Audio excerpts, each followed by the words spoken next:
The air in Mar-a-Lago was thick with anticipation. Journalists, political analysts, and curious onlookers had gathered, all waiting for Donald Trump to take the stage. The former president had been teasing an earth-shattering revelation about JFK, a claim that sent conspiracy theorists into a frenzy and historians into cautious disbelief. Trump, clad in his signature Navy suit and red tie, stepped onto the stage, gripping the podium with a confident smirk. "Ladies and gentlemen," he began, his voice carrying across the packed room, "what I'm about to tell you will rewrite American history as you know it." The room fell silent.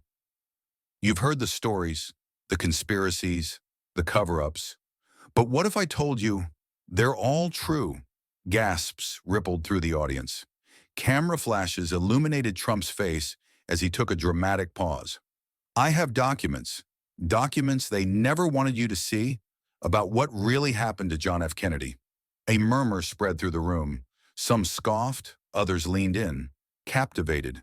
Could this really be it? The truth America had been waiting for? But before Trump could reveal more, an aide rushed to his side, whispering something in his ear.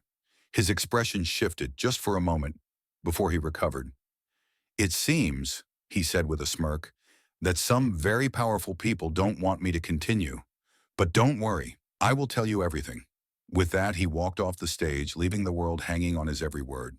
That night, news stations buzzed with speculation. What did Trump mean? What documents did he have? In a private study, Trump sat at his desk, staring at a thick manila folder marked "classified" in bold red letters. He ran his fingers over the seal, debating his next move. These weren't just any files. They had been given to him in secrecy by someone deep within the government, someone who believed the American people deserved the truth. The contents were shocking. Declassified CIA memos, secret correspondences, even a handwritten note from Lyndon B. Johnson referencing a deal with the intelligence community. The implications were staggering. Trump knew releasing this would change everything. The question was, who was trying to stop him? As he reached for his phone to call an old ally, a shadow passed by the window. He froze. Was he being watched? The morning after Trump's speech, chaos erupted across news networks. Some called it the biggest revelation in modern political history. Others dismissed it as another Trumpian spectacle. But one thing was clear. People were listening. Trump woke up to his phone buzzing nonstop. Calls from allies, advisors, even former intelligence officials, some warning, some pleading. "Mr. President," one voice said gravely, "you have no idea how deep this goes. You need to stop." Trump smirked. "Sounds like I'm right on track." But then something unsettling happened. His private security reported unmarked black SUVs stationed outside Mar-a-Lago. His personal servers experienced mysterious outages. His social media posts about the JFK documents were flagged and removed within minutes. Then came the call, a hidden number. When Trump answered, the voice on the other end was cold, mechanical. "Drop this, Mr. Trump. You don't understand what you're dealing with." Click. Trump held the phone, processing the words. It wasn't a threat, it was a warning. They weren't trying to scare him off. They were telling him that if he kept digging, he'd reach something they didn't want the world to see. That's when Trump made up his mind. If they were this desperate to silence him, then he was on to something real. He turned to his press secretary and said, "We're going public. Tonight." Later that evening, every major network scrambled as Trump announced an emergency broadcast. He would be revealing classified information that, according to him, would rewrite history. Millions tuned in. Trump sat in a dimly lit studio, a thick manila folder in front of him. The atmosphere was tense. The host, clearly on edge, asked, "Mr. Trump, are you ready to reveal what you found?" Trump leaned forward. "The truth is, JFK didn't just have enemies abroad. He had enemies right here in Washington. Powerful people. People who knew he was a threat to the system." He then held up a document, one with an official CIA stamp. "This," he continued, "is proof that the intelligence community was tracking JFK's movements days before his assassination. There were warnings. There were memos. And yet, nothing was done." Gasps echoed through the newsroom. Trump flipped to another page. This letter, signed by a high-ranking government official, discusses contingency plans in case Kennedy became a liability. The host gulped. Are you saying? Before Trump could answer, the screen cut to black. Nationwide, the broadcast went silent for exactly 23 seconds. When it returned, the host looked panicked.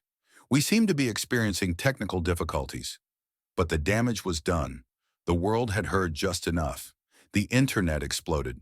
Trump JFK trended within minutes. Supporters claimed Trump had just exposed the biggest cover-up in American history. Critics called it reckless disinformation. But then, something even more unexpected happened. A former CIA officer posted on social media, "He's telling the truth." The next morning, Trump sat in his private office at Mar-a-Lago, scanning news headlines.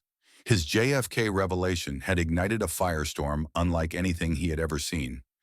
Every major network was covering it, some ridiculing, some cautiously analyzing, but none ignoring it. But it wasn't just the media reacting. For the first time in years, Washington seemed truly rattled. That's when his phone rang. The caller ID? Unknown. Trump hesitated for only a second before answering. "Donald," came a slow, measured voice. Not angry, not threatening, but concerned. Trump recognized it immediately. It was a former U.S. president.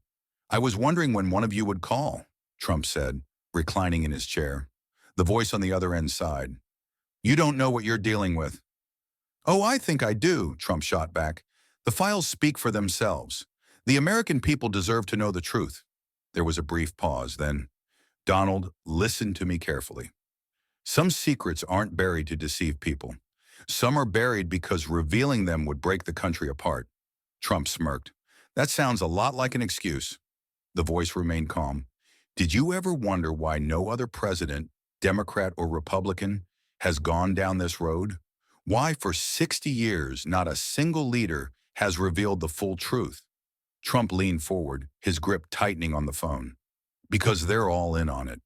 The voice sighed again, almost pitying. "Or maybe they knew what would happen if they didn't keep it hidden." Click. The line went dead. Trump set the phone down, his mind racing. He wasn't one to be easily shaken, but something about that call felt different, like a final warning, one that even he might not be able to ignore. But before he could process it, another betrayal hit him like a freight train. One of his closest allies, someone who had stood by him for years, suddenly turned on him.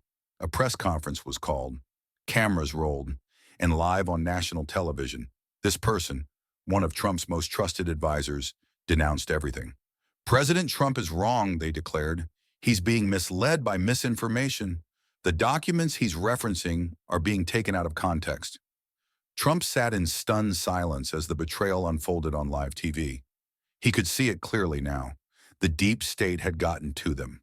This wasn't just damage control. This was a message. And the message was clear. Stop now, or you won't like what happens next. But Trump was never one to back down from a fight. If they wanted a war over the truth, then a war was exactly what they were going to get. The night of Trump's final rally was unlike anything the country had ever seen. Tens of thousands of people gathered in an open-air stadium, waving flags, chanting, waiting for what many believed would be his most dangerous speech ever. Security was at an all-time high. Helicopters hovered above.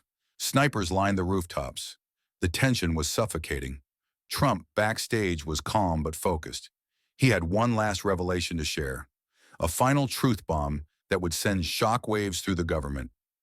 Then just minutes before he was set to take the stage, a courier arrived. The man, dressed in a simple suit, handed Trump a small, unmarked envelope and left without a word. Trump opened it. Inside was a single sheet of paper, 3 words. "We know everything." Trump stared at the message, his mind racing. Was it a threat, a warning, or something even more sinister? He looked up at his security team. "Who was that guy?" They scrambled to check the cameras, but somehow there was no footage of the courier arriving or leaving. That's when Trump knew. He was being watched. Every move, every word, every revelation. Taking a deep breath, he stepped onto the stage. The roar of the crowd was deafening. Flashing lights, cameras, people waving their phones, recording his every move. Trump raised his hand, signaling for silence. "I was going to say something big tonight," he began, his voice steady. Something I know would change everything. The crowd hushed, waiting. But I've decided. Not yet. A collective gasp. Reporters scrambled to their feet, confused. Trump's expression was unreadable. I've said enough. For now. Then without another word, he turned and walked off the stage. The stadium erupted. Some cheered, some booed, some shouted questions, desperate for answers. But Trump didn't look back. Because he knew something now. Something even he wasn't ready to say out loud. The truth was bigger than he ever imagined. And if he wasn't careful, it might just be the last thing he ever said.